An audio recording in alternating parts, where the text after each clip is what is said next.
Welcome to the program. There we go. Up and away. How did you get into theater? How did I get into it? Oh, Jesus. Second grade, my teacher chose me to be Roy Rogers in our classroom play. And, you know, I had not only my first major role, but my first stage kiss, which in the second grade is pretty intense, let me tell you. Yeah, that's right. It's like most of the time that's Cootie's territory, right? You want me to, you know.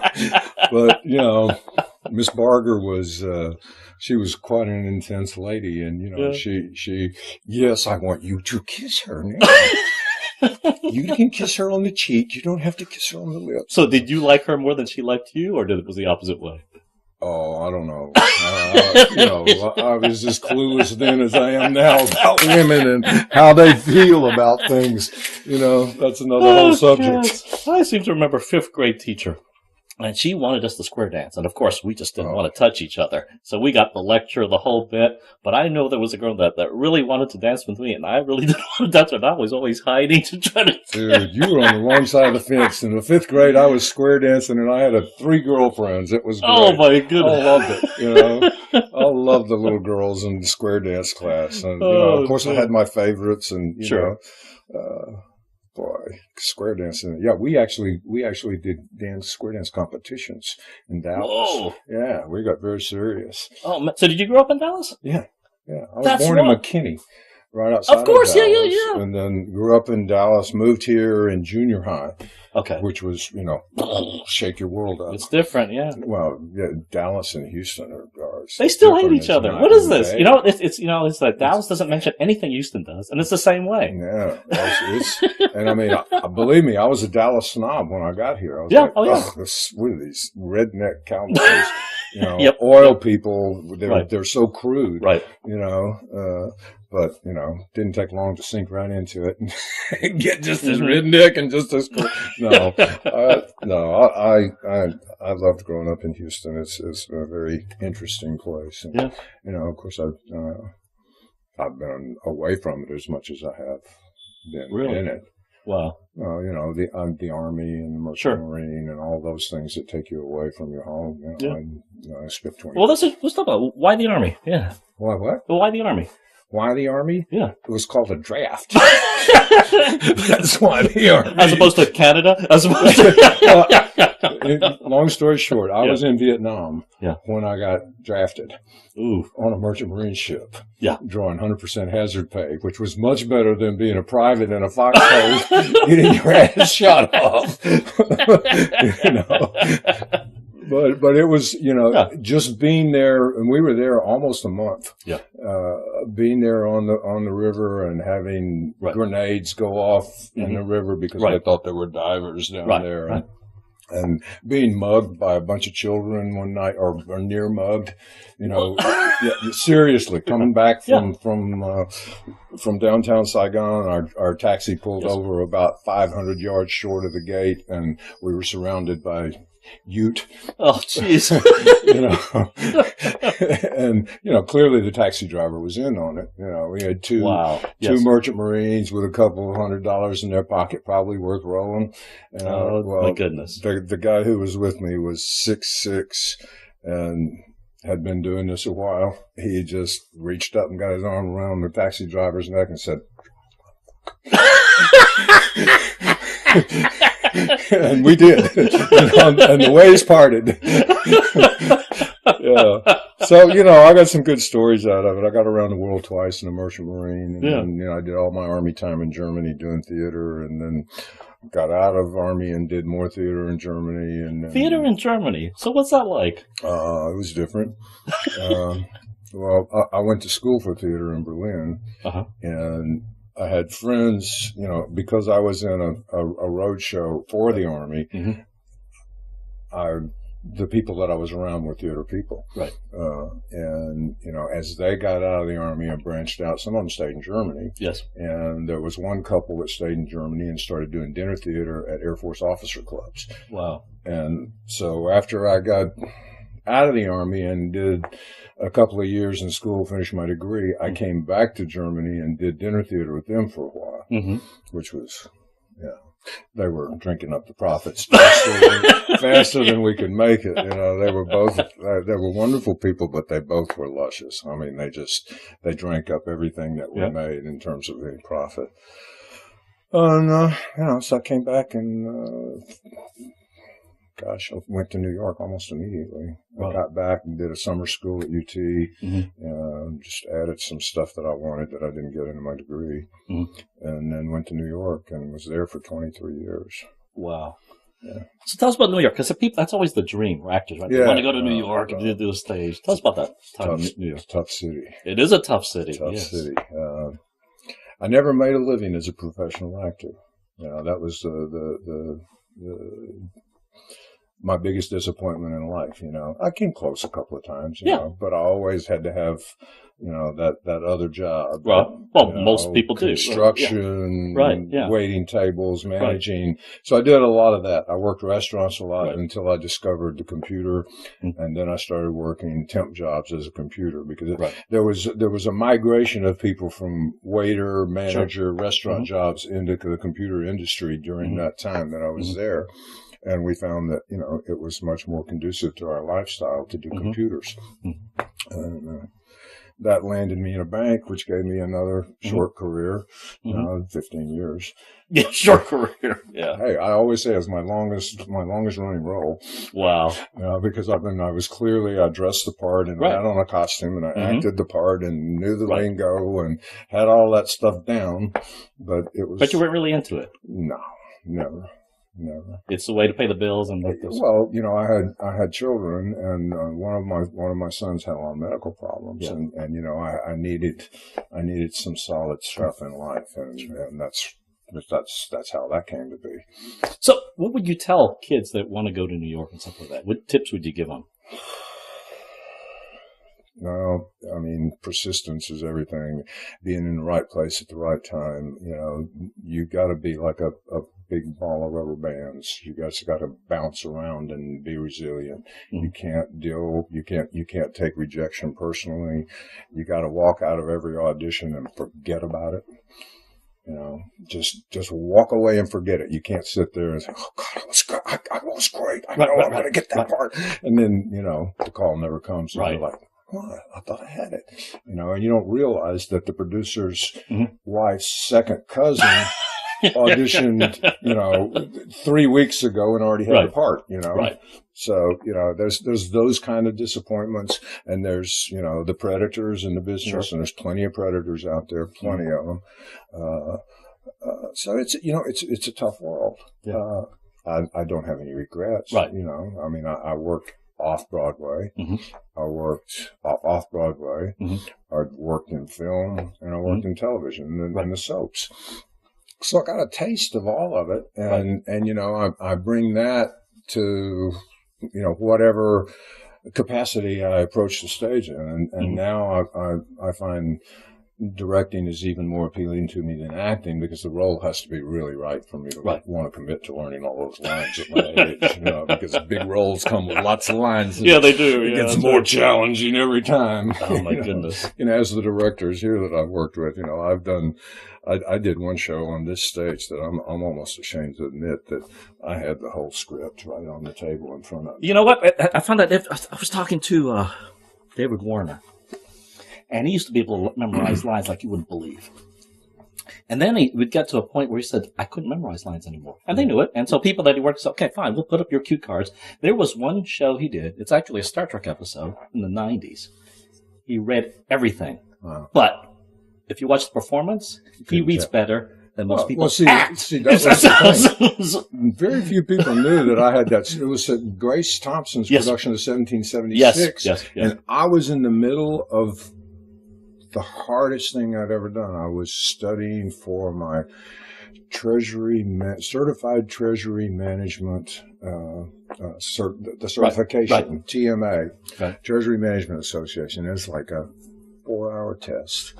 And, 500 questions and lots of math, which just, but it was the key to my financial future at that time. So I told Grace, I said, I'll do the part, but don't expect much in the way of lines. I said, I'll be at all the rehearsals, but I'm going to have to cheat. and she let me, which was cool. I had one little song, which I learned, and Mary Bach guided me through. Yeah.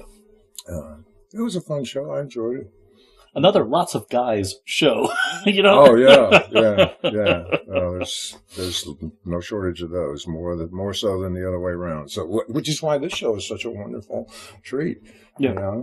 And I've said this before. It's my favorite Jesse Jones play, and we read Dearly Departed in my theater company, and. You're not into that. I mean, I love Jessie. She was great. Well, how do you know Jessie? Well, Jessie was at UT when I watched. At the same time, Yeah, we were there at the same time. Well, actually, she was there. I think she was like a freshman as I was leaving. Okay. But I knew who she was. Right. And then when I got to New York and when I had my little company, Texans just hit my door. I mean, I had a company that I had to cut off at 50. I couldn't accommodate more than 50 kids. And, of that 50, 45 of them were Texans. Really? Yeah. They sought you out, didn't they? They found me. I've heard this, that in New York, there is I want to call them Texas X's, but it has nothing to do with UT. It's just anyone from Texas. There are not that many Texans up there. Absolutely. Hey, we come together, we have a beer together, and When I got there, Kathy Bates was on Theater Row doing Vanities. Right. That was the first production of Vanities, and nobody knew who Kathy Bates was. Right. Well, and Johnny Arnone, who is now a famous Broadway designer. Johnny designed that show, and he was my entree to go see it that night through a guy that I met at the Alley many years ago, Tom Toner, who was living in New York and working on Broadway regularly. So Tom, through John, I went in to see Vanities my second night in New York. Yeah. And so that was that group of Texans, the SMU crowd. Right. And then, so I kind of saw how those It is a crowd. That SMU definitely has a crowd. Oh, yeah. Just same as Texas does. Yes, it does. UT does. And now even University of Houston has a bunch of people up there. Right. I mean, Adam. Yep, that's right. I haven't been since I took kids from Magnolia West, but I'm looking at New York soon. I'll be back soon. Well, just for a visit. Yeah, sure. No, I don't have any desire to live there. I love it here. Right. I love being able to relax a little more. And I get my frenetic time when I'm doing this stuff. In New York, it's like that all the time. I mean, you walk out your door and you're like, hell, what's going to hit me in the face today? Conversations are different. We cuss at each other across the street yelling. And that's nothing, right? Yeah. So, it's crazy. It's a crazy world. And I love the little world that I've found here, since I've been back. I was looking, it's been 14 years since the first show that I did here. Only 14? Only 14. I'm really? I'm still not a part of the old crowd. you got to understand. I'm still a newbie. Really? Yeah. 14 years ago, we did Grace Did of the I Sing, and that was the first show I did, and that's where I met my wife, Laura. Wow. Yeah. That's when we started seeing each other. Wow. And we dated for almost 8 years before we got married. What is this, Guys and Dolls? No, I had a somewhat challenging son who I think scared the hell out of her. She wasn't ready. She wanted to be a mother, but she wanted to start out with she wanted to start a wee little one, not an angry teenager. That's understandable. And he was angry. Well, let's talk about this production company you had in New York. Because again, what made you, possessed you to do such a thing? Why did you want to have that company? It is one of those fate kind of things. The guy that I studied modern dance with at UT, Powell Shepard, had found this loft space and rented it. Yeah. And he asked if I would come over and help him put it together. Sure. And I started working with him on it because that was what I was doing at that time. I was doing construction jobs in Manhattan to stay alive, and that was in '80. And we put together a dance studio where he taught and he did performances. And he did his second performance. He did a double hernia. double. Needless to say, Powell sort of went back to Texas, and he signed it because I had so much time in the space. He signed the lease over to me. Right. So I literally fell into this incredible space on 6th Avenue in New York that begged to be a performance space. Wow. Yeah. And, I thought about it, and, because I lived on one side and had the theater on the other, black box. And, I thought, okay, well, what's the most exciting thing to do? New plays. That's a no-brainer. New plays. New plays. Right. Never been seen, never mounted. So that was what we did. We opened our company with I had a gabber because there were no royalties.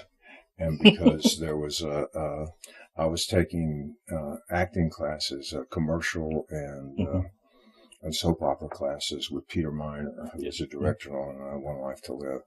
And through that company that he worked for, they sponsored us. And the director was like their senior cameraman. And we did a head of Gabler, and it was pretty successful. We got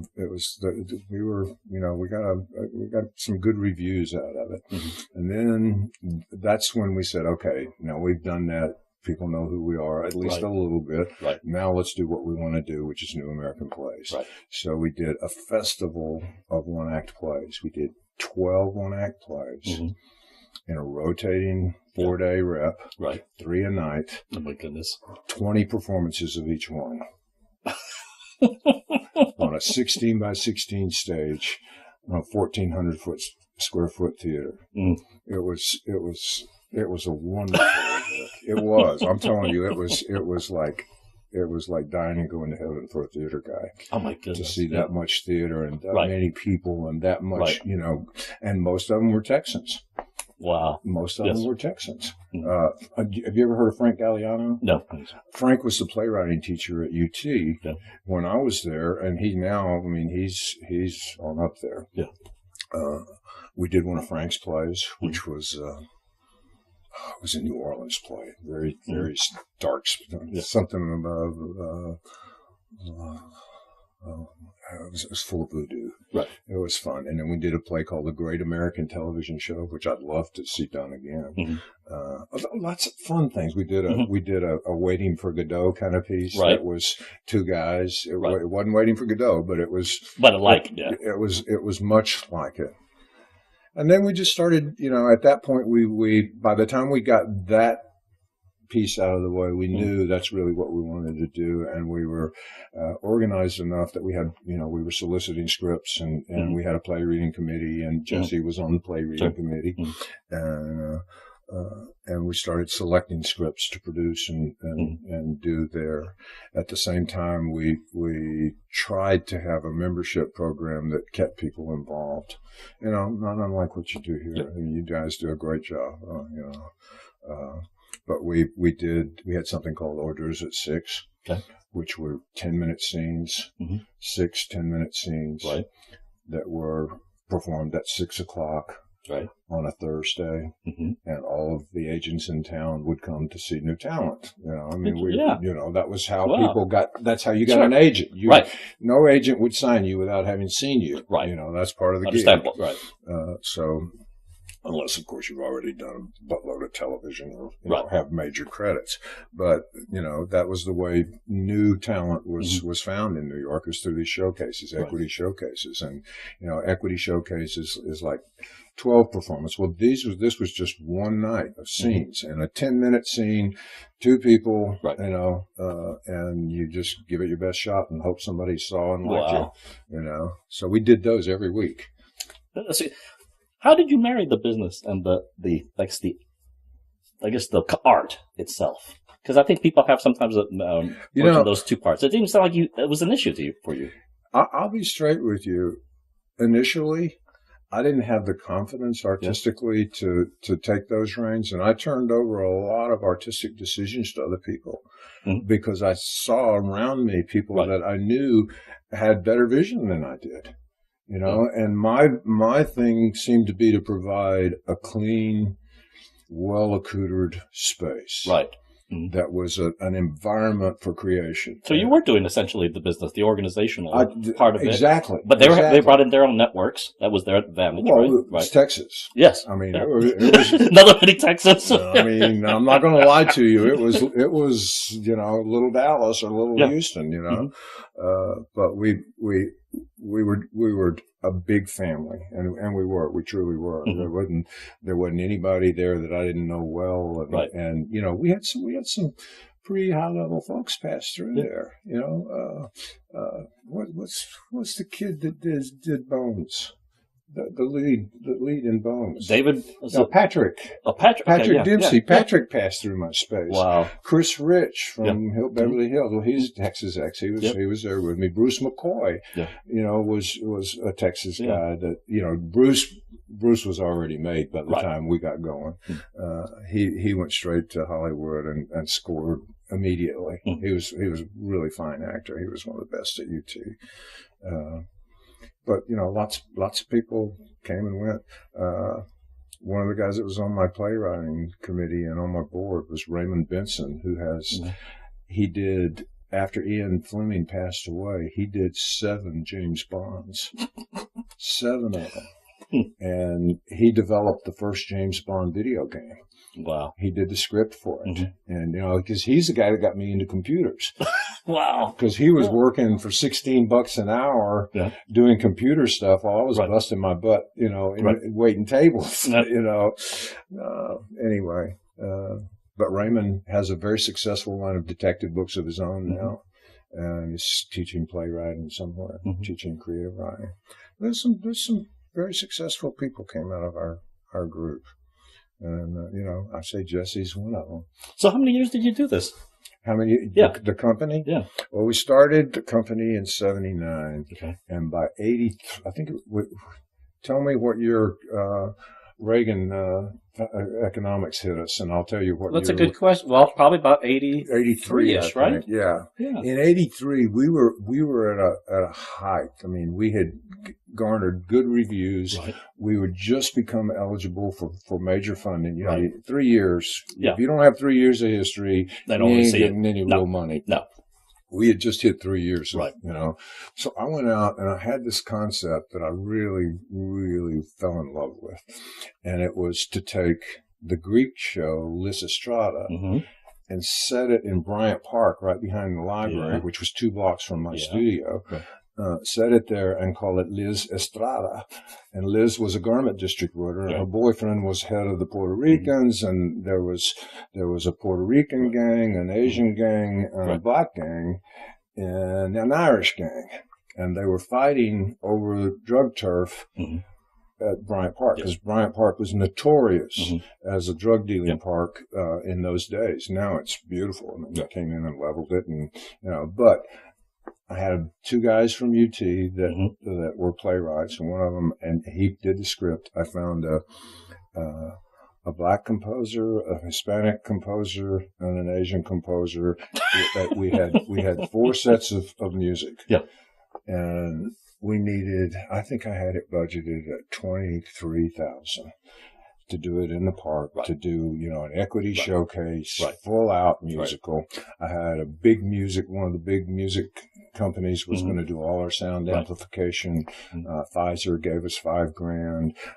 The lady who was a Texan, who was head of the 42nd Street Redevelopment Corporation at the time, Miss Harris, got behind me, and she was pushing, and then came Reaganomics. Right in the middle of that project. I mean, it couldn't have hit us square. Wow. It just T-boned us because it took all the money off the street.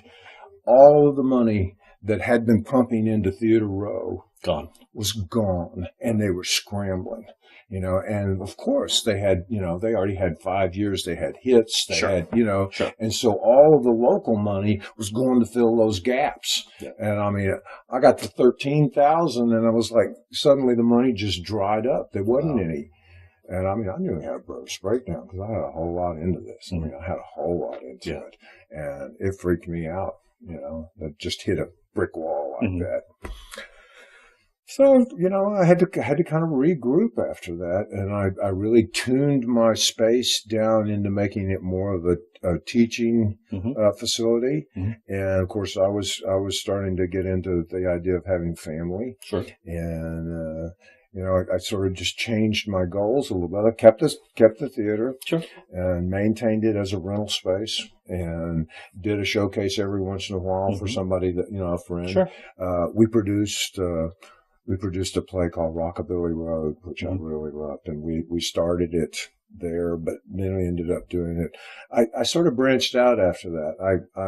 I worked at a couple other theaters and developed a downtown theater at a restaurant called Acme Bar and Grill down on 4th Street, and we put a theater and a club under it, right? And we did the world premiere of Rockabilly Road there, and then we did a brand new Eric Blau play. Eric Blau was the guy who did with Mort Schumann, did Jacques Brel's Alive and Well Living in Paris. And he did a play called The Big Block Party. And that did its world premiere there, which was wild. I mean, that was a crazy show.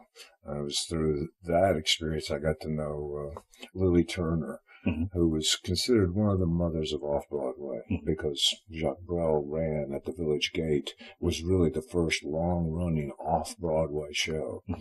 Jacques Brel ran for like 14 years at the Village Gate. Yeah, but until Fantastics, it was the longest-running Off-Broadway show, and it got surpassed by Fantastics, but I think it's still running. So I ran with Lily for a while and learned about theater management, and she was in the Theater Managers Guild and was mentoring me as a theater manager. And then, my personal life started falling apart, and my wife fled to Texas with the kids, and I was like, what happened? What did I do wrong? There were a lot of factors, the health of our children and all of that. It was a hard decision to come back, but it was a clear decision. Once she and the kids were gone, there wasn't any question as to where I needed to be. Right. So I came back here, and believe me, it took me over a year to walk through these doors, because when you're in New York, the last thing you want to hear about is, well, you're going to spend the rest of your life in community theater. And I'm like, no. No, I can't do that. I can't walk that walk. Well, I saw King and I here. Yeah. First show that I saw here, and that was one of the original. Bill Torgan was the King. And I walked away saying, no, I won't do this. I can't do this. Right. And then I started thinking about it. It's a place to practice what I love. I have to do this other stuff. I was a banker. I have to do this other stuff. And maybe. I came in and auditioned for Love the I Sing, and that was that. Now the rest is history. I've been on the board of the Players for some time, right? 3 times. Right. Yeah, I was on the board 3 times, and it took me 3 years before I even wanted to direct here, because it just looked too hard. Everybody, when you direct here, you're a producer director. You're everything. Yes, you're everything. Yeah. And to me, that was just too many hats. I'm used to that kind of scattered energy. Yeah. That's basically what I did in New York with my little studio, but on a much, much smaller, 50-seat house is different. Right. And a black box theater was 16 by 16. Not the same. And New York, you've got a lot more people to pull from, too. Oh, absolutely. Everybody wants that. That's right. Everybody wants a part. Finding good talent wasn't the problem. That's not the problem.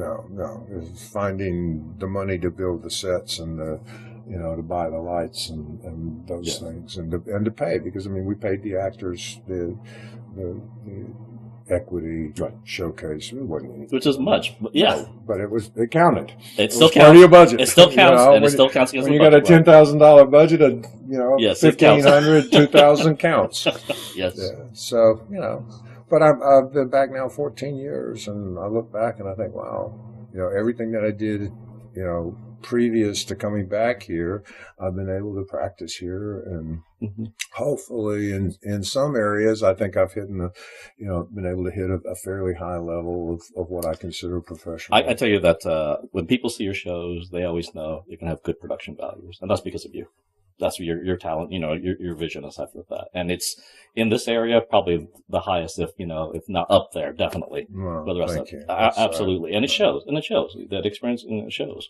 Absolutely. I remember we went to a country playhouse some years ago. Was it in a bar with Tokyo Hotel? Oh, my or something like that?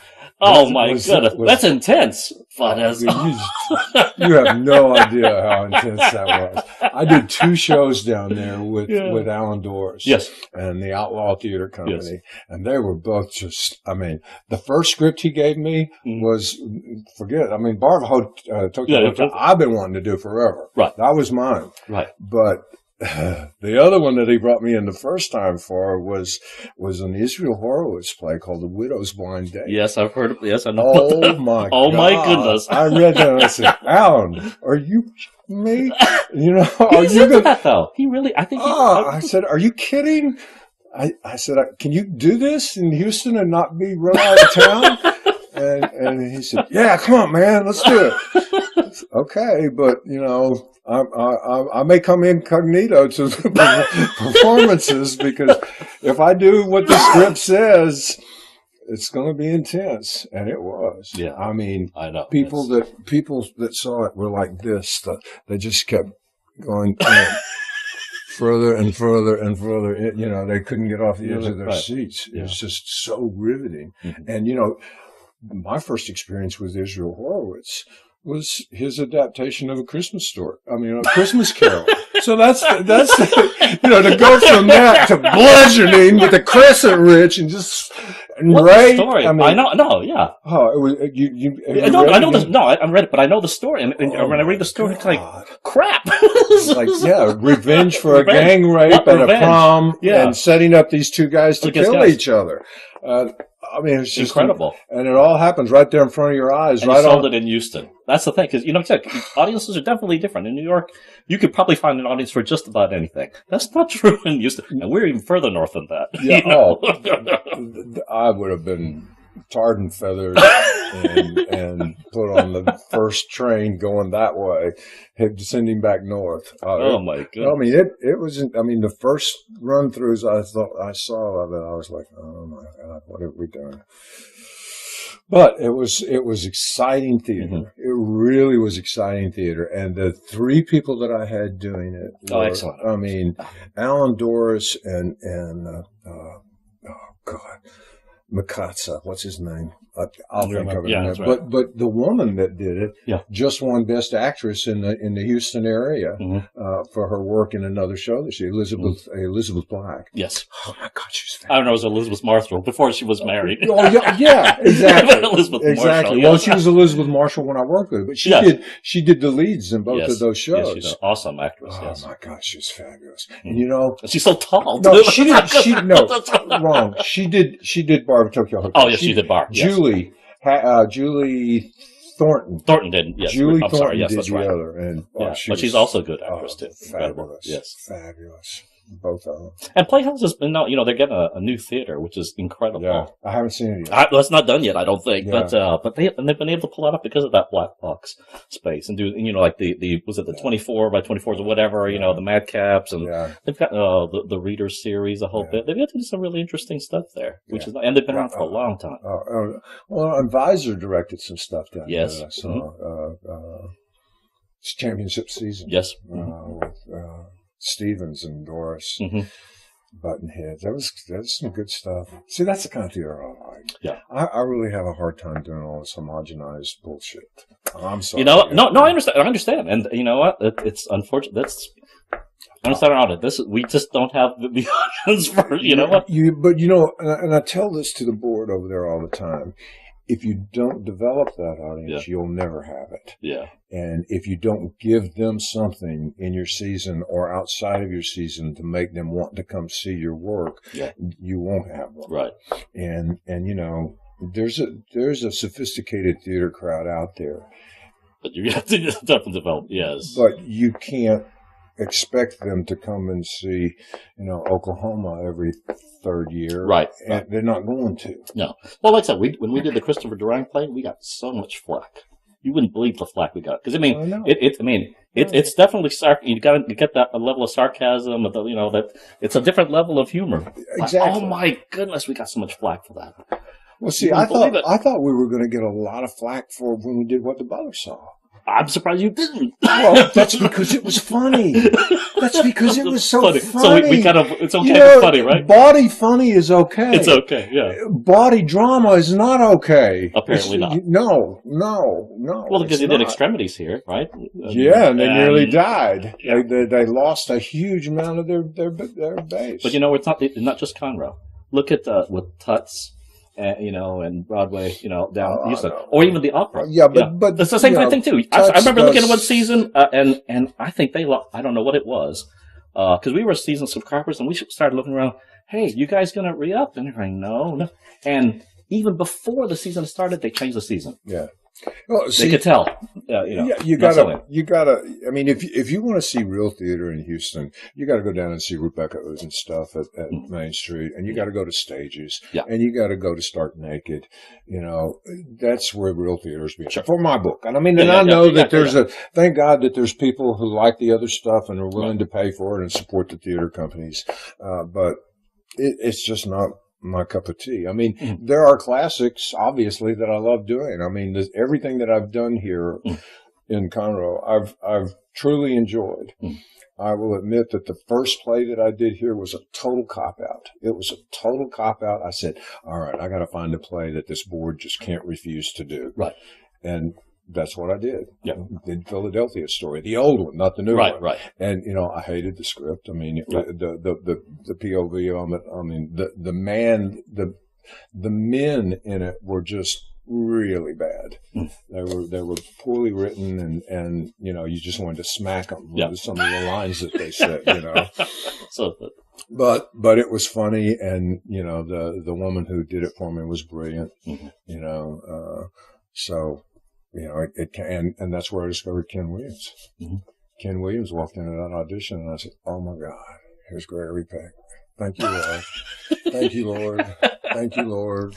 I mean, Cary Grant, not Gregory Peck. Yeah, Cary Grant. Here he is. He came because before that, and nothing against him, but all I had for that role was Joey up until that point. And Joey in his youth was a handsome young guy, but he's short, and he's a very technical actor at that time. Joey has grown immensely. Over time, Joey's just, when I saw him do what he did in Tuna was remarkable. And I've known Joey since that first show. Wow.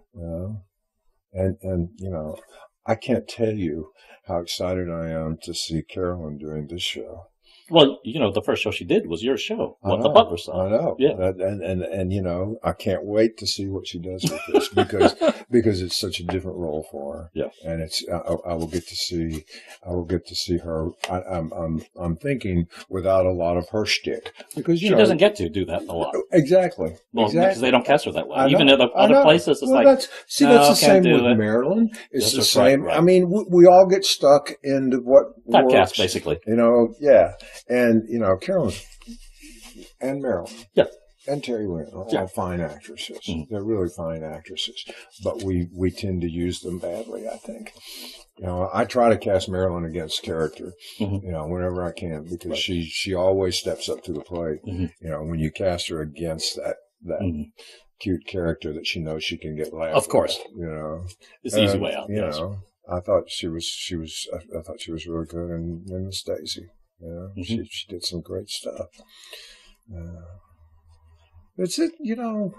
Some people complain about what's going on here with the competition and all. I'm like, come on, guys, get a grip. This is real life. Well, it's real life. That's not what we think. We think of it as we're just trying to support the place, and that's that simple. But there is competition implicitly.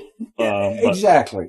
But there's competition. And there's competition. Yeah. There's supportive competition. Yeah. And I think that's where we need to move. And eventually it'll get there. Well, I think we're getting there. And they're going through changes. I know you guys have gone through changes here. Sure. That's a part of life in theater. Yeah. If you don't like it, just hang out. It'll change. I've walked away from that group twice now. Just say, I've had enough.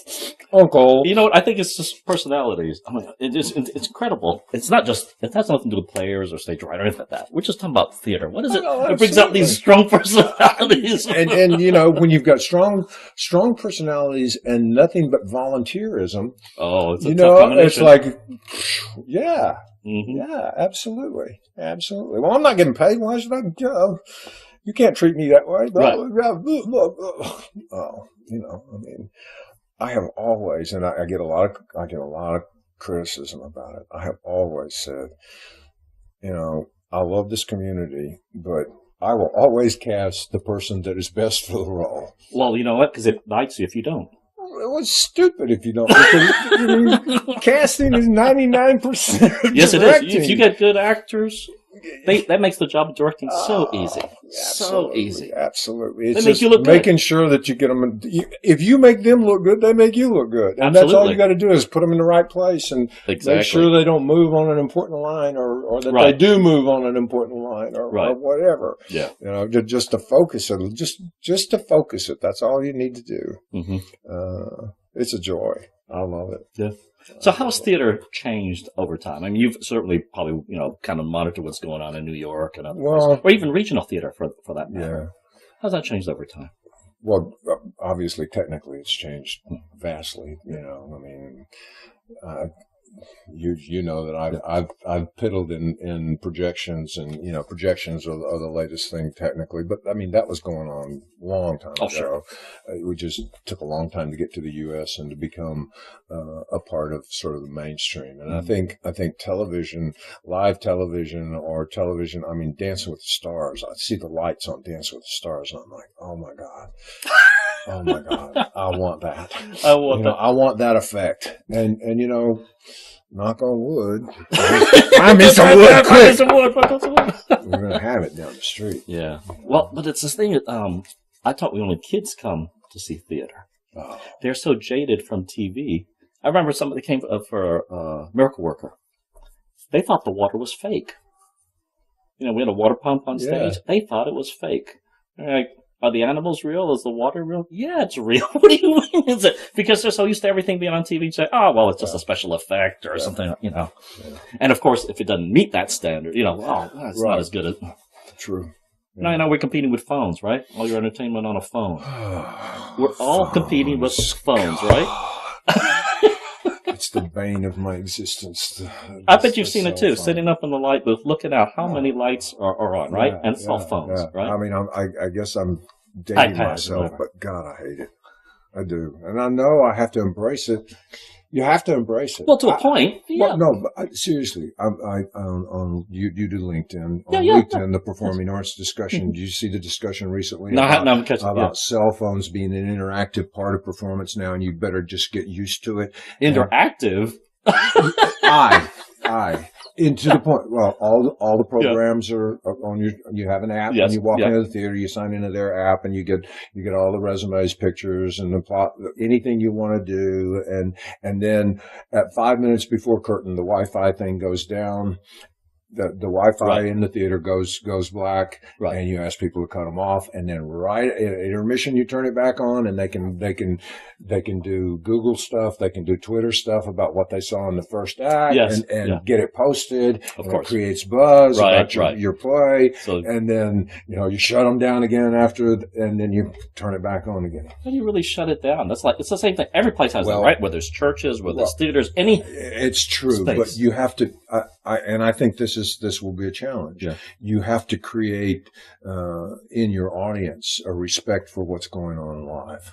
Yeah, I mean, and I think that's tough. Yeah, well, absolutely. Everywhere. But you do that. I think through being hard nosed about it. And giving it to them when you at those specific points. Right. Say, okay. Got to turn off the phone. So you can turn it back on in intermission, right. But turn them off now, and don't turn it back on. Yeah, and you know what? They can be just as tough coming back at you. I remember there was something I've had taking pictures during performance, and I explained to him, very kindly, I'm sorry, sir, you really need. Oh, he was irate. He said, and I said, maybe you don't say no. I heard you, but he wasn't turning it up. Yeah, well, copyright. Yeah. Copyright. I explained that. It didn't matter. It's like, I think we're going to have to be more specific about copyright because it's real. Yeah. And it's fair. Look at this. He's trying to get that laugh there. You think he's commenting on what we were talking about? I think that was a direct comment. Direct comment. Oh my God, that was ugly. Oh my God. I hope I never live to see that again. Oh. Scary stuff. But I was also talking about, say, regional theaters. It seemed, and maybe it's not true, but I guess my perception was that it seemed like you could make a living in regional theaters, in places. Now it seems like it's an all or nothing type thing, and everything, whether it's film, TV, or whatever. You get your several. How many people actually do jingles in the TV industry? Yeah. Probably only a handful, right? Yeah. That write all the jingles. Right. Yeah. Yeah.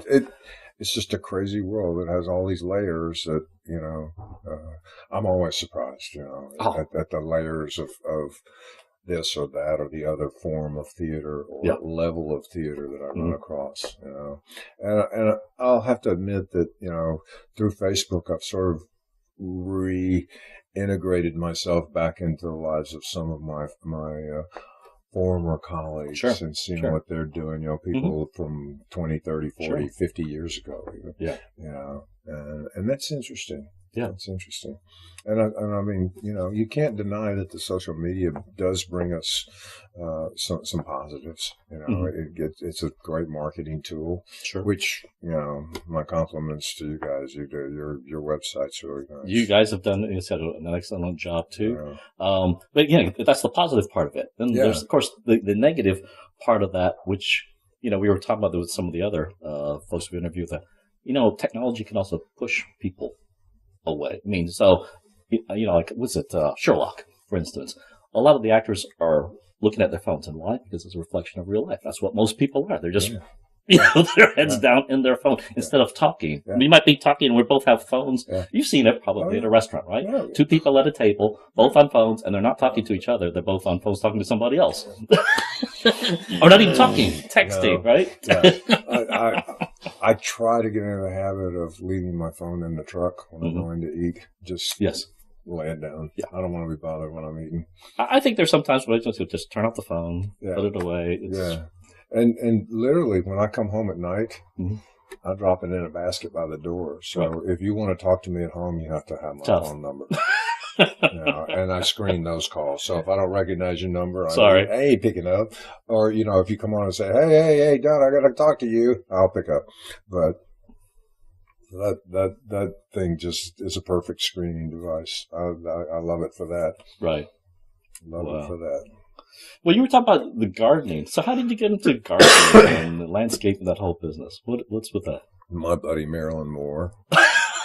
Marilyn Moore has led me into more avenues. I can tell you, I mean, I don't know if you remember the little debacle here a few years back when we were doing Tea House and made the front page and in a very negative way. And Marilyn and I had that very week had probably the first, real conversation we'd ever had. I mean, it's two people, and she had gotten into me about horses, and she said, "Do you ever ride?"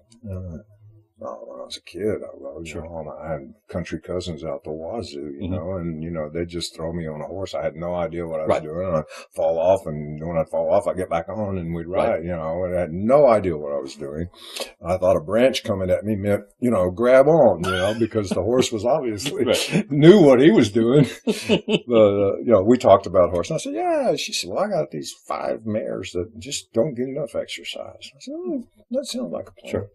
So we talked about it. Well, the next week, the day I became free again, she called and said, okay, this is the time you need to do that. I said, what? She said, "You need to come ride." Okay. So I went and rode, and it started a whole new thing in my life. I have a passion for horses. Wow. I get to do my two favorite things in the world, and today is the day that adventure starts. Is Texas Renaissance Festival. I get to ride a horse and act to sometimes 10,000 people, which is such a freaking blast. You can't. I mean, it's as close as I'll ever come to rock stardom. Oh, when absolutely. I'm out in the ring, because I got the only mic. It's a very greedy place, but it's, the guys are so good, and they don't worry about me upstaging because they're doing the real stuff. I may talk a lot, but they're taking the hits and giving them. Right. And basically, I try to stay out of their way, which sometimes I get nearly run over. Because they're wild characters. They just go wherever they need to go. But I've been doing that for 7 years, and I just love it. I mean, I thought folks like Jonathan, Rosas, it is a way of life. It's definitely a way. It is, and I don't think that I've become a Rennie, in the true sense of the word. Yeah. But I have sort of, because to me, it's like, it's as rich a world as the subways of New York City in terms of people. Yes. And the characters that you meet and the interaction between the people out there is just, it's incredible. I've always been amazed that if you want to do that all year, you probably could. Oh, yeah. You could go from Renfest to Renfest or whatever, or Scarlet, Scarborough Fair, or whatever they call it around there. There's so many all over the U.S. And I know vendors that actually do that. You can say, we're here for these so many weeks, and then we got a place over here in the next, and they just go from place to place. They're the ones that make it happen. Yes. Because they're the ones that are paying, they're the sponsors, yes, so to speak, it's amazing. We added another one we did last year. The guys that I work with, now we're doing one in Corpus Christi 2 weeks after this one, and it's just for one weekend. Wow. It's a small fair. It's been going for 5 or 6 years. Right. And last year was the first year that they could afford to have the jousters. Wow. And it was a mini joust. It was a 2-man joust. But they loved it when they invited us back. So it's real different than Texas Renaissance. It's real different. Well, I think the last time I went to Renfest was in the 80s. And it was a different place. Oh, yeah. Absolutely different place, Totally different. Well, since it's been, it now has professional management. The guy who ran Sam Houston Raceway is the general manager now. And you're starting to see that kind of professional management approach to the whole fair. Yes. And that's making a difference in a positive way, and in some people's minds, not so much, because it's getting too slick. Really? They don't want it too slick? They liked it kind of just a little rough on the edges. Those folks are the closest things to gypsies that we have in the U.S. today. You know that. Yes. Have you ever been through Toontown? No. You don't know about Toontown? The guy that started Renfest, King George, we will refer to him as. Okay. King George set aside a couple of 100 acres on the south side of the fair and sold off lots really cheap to the folks who are Rennies. Yes. And, there's a conclave back there that is well known among the Magnolia Independent School District, I can assure you. For, homeschoolers and people of, sort of disputable repute. They're gypsies. Basically gypsies. Yeah. And the Toontown has year-round residents. Yes. And then it has those that come a month or so before and stay a month or so after fair. They're really interesting people. They really are. They're really interesting people. Well, it's kind of interesting because, you talked about some of these smaller Renaissance festivals. They're just starting up. Ingleside. Yeah, I think Brenham? Is it Brenham? I No, saw like Sherwood Forest. Sherwood Forest. Yeah, there was like a right week to that. outside Yeah. of right outside Austin, on Yeah. the way to Austin. Now they're doing really well, I understand. Yeah. And they've taken a different approach to it. They really are exploiting the whole thing of having children's camps, theater camps and stuff like that. And you know, that's where that's their angle, yes. Yeah, that's their angle. And you know, they're nicely poised outside of Austin for that, to pull in a good crowd. And no, it's an interesting place. I didn't care for it too much when I was there. Yeah. The joust that I saw was not the joust that, you know, we do a theatrical joust, you know, and the real joust is really boring. It really is, you know, until somebody, you know, gets really hurt, it's really boring, and then it's tragic. Right. You know, what's that? Yeah, you know, give me good theater anytime. Right. You know, fake that death. Right. You know, make it look good and gory, but know that the guy's really going to be okay. Right. You know, and it's just a different way of doing things. You know, the Hammond Lees have been at it for a long time, and you know, some of their stuff is but most of it's pretty good. Most of it's pretty good, and we have a lot of fun. It's a good family of people that do it, and you know, they sort of take care of each other, and it's interesting to meet up with them once a year, you know, and spend 3 months with them. Sure. It's just coming right up. Oh my goodness. Yeah, coming right up. I'm going to pick up my trailer today and start getting it ready for fair. You know, check the gas lines and reseat the toilet. You know, all those fun things. So what do you do when you're not doing theater or theater related stuff? I'm always doing theater. You're always doing theater. That's your passion. That's your life. That's your recreation. I don't have to do anything else anymore. I'm retired. Yeah. You know, I mean, the landscaping gig is the only other thing that I take seriously. Yeah. You know, and it's a design gig. Right. You know, and you know, the whole zen of mowing and all of that. Yes. You know? Yeah. It's real. You know, and I'm enjoying this part of my life probably more than most of the other. Not all of it. It's not quite as high adventure as some of the stuff I've been into. But that's okay. But it's where I am right now. Right. You know, I try to stay healthy. This is an adventure I want to carry on for a long time. And you know, I lost my mom this year, so you know, I feel my own mortality to some degree, more than I probably ever have before. And you know, I want to spend the rest of my life doing as close to what I want to do as I'm able to do. Right. You know. So I only do things that make me happy. I ride horses. Sure, yeah. I work on sets. Sure. I direct. Yeah. And I play in the yard. Yeah. You know, those are the things that I love to do. And of course, my wife never can get enough time with me doing those things at our house. Yes. You know, so that's all. That always makes life interesting. Yeah. I have promised her next week, and I mean, before Inherit the Wind, my calendar was booked all the way through Renfest, which is, well, actually through February, which is almost May. This time right now, finishing up here, and before I really start into rehearsals at Renfest, is her time. Right.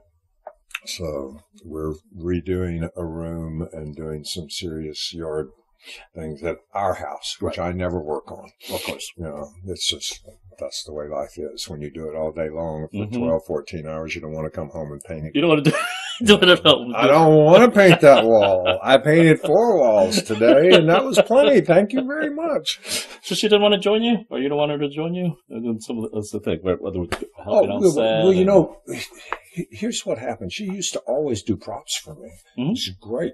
Yeah. Great. Yeah. Library, organized. Right. Had it very together. But then when I started teaching, you know, I taught high school for 3 years. My shows had to be in the summer. Yes. Her show's in the summer. She's a librarian. She has summer reading. And summer reading to her is like a production for me, because they do, you know, they have people in, they do shows, they do programs every week. Yes. So she can't get away during that time. So, you know, and having been in that mode, it seemed that all of my shows that people had gotten used to saying, okay, well, Don's available in the summer. Right. You know, can't have him in the fall. He can have him in the summer. So, for the last few years, my shows have all been summer shows, which have precluded her. But we were just talking yesterday about Almost Maine. Yes. And that's January, which is her slow time. Right. So hopefully I'm going to have her, okay, you know, working with me on that show, which will be, because, you know, it's wonderful to have her around. You know, she's so supportive and, you know, just, you know, you got to figure, I mean, she gives me up.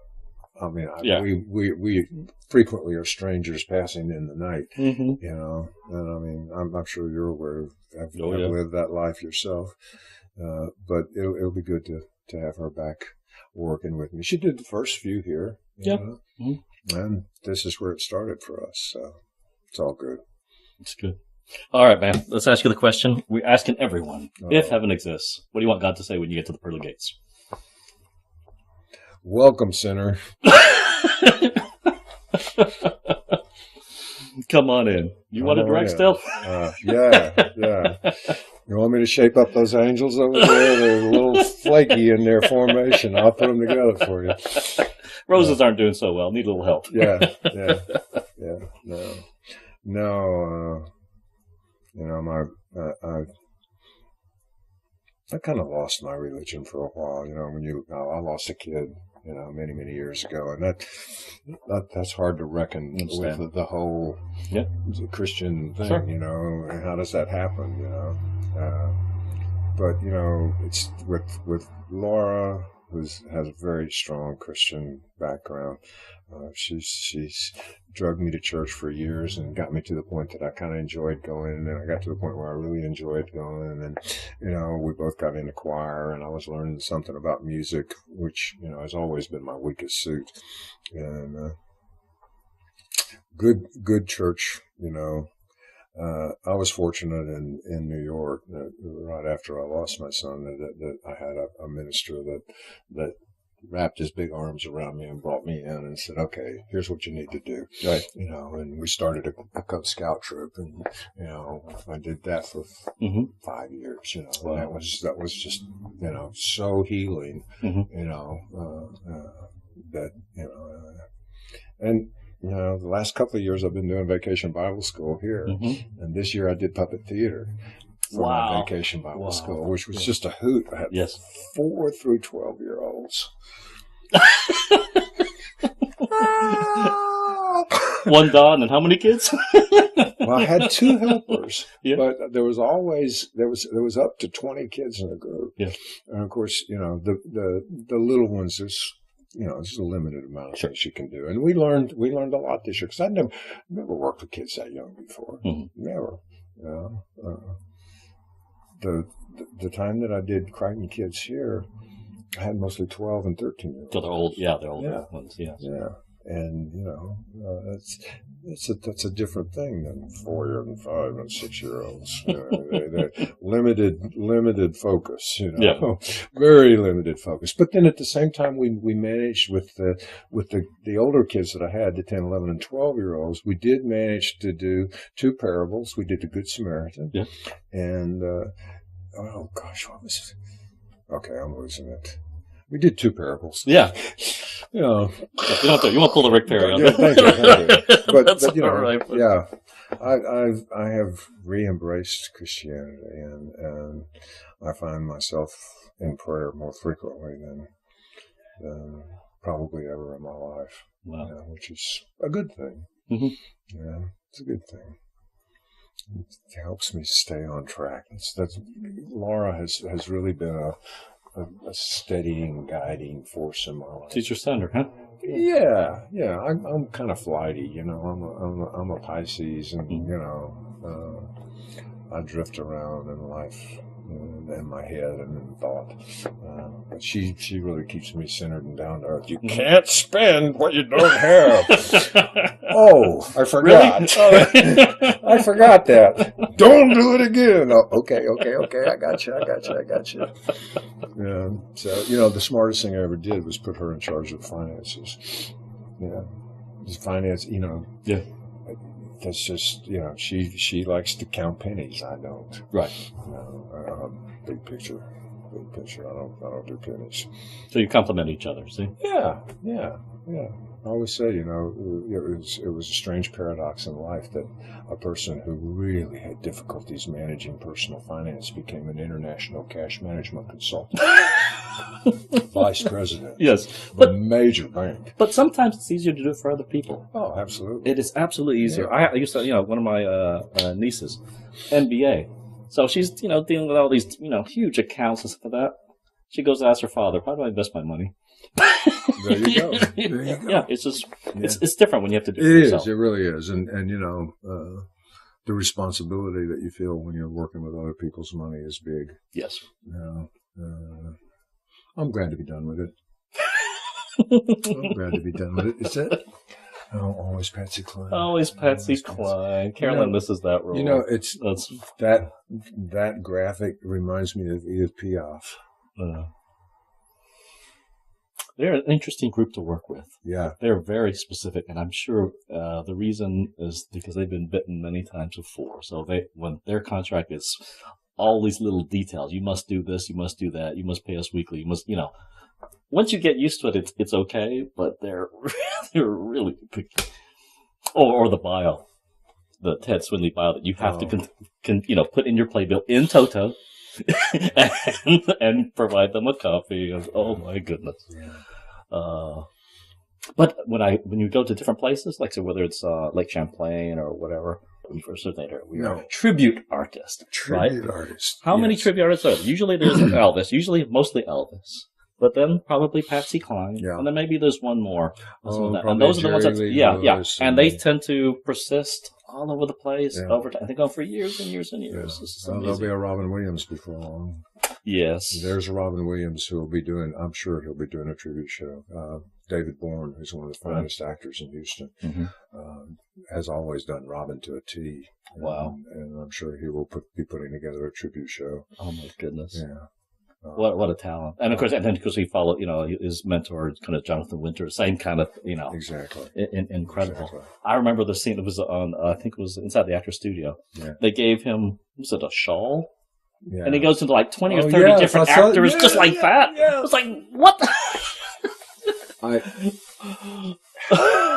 Or Aladdin. I don't there's like 50 some odd characters in the span of a couple of minutes or something that he goes into. I worked for a day on Cadillac Man in New York and just sort of hung at the edge of the camera when he was performing. And, oh my God, he just kept everybody in stitches. He never turned off. No. And I've never met a comedian who could literally not turn it off that wasn't a manic depressive. Wow. I've known 3 or 4 of them. When they can't turn it off, and I know he got better at it, but apparently still, it's really, really difficult for him to get real. And it looks real like must not have been a happy place for him. No, and it looks like for a lot of us, it's easier to do for someone else than it is to do for ourselves. Exactly. But what a loss! What a talent. Robin, we miss you. Absolutely. Don, thank you so much for being with us. Thank you.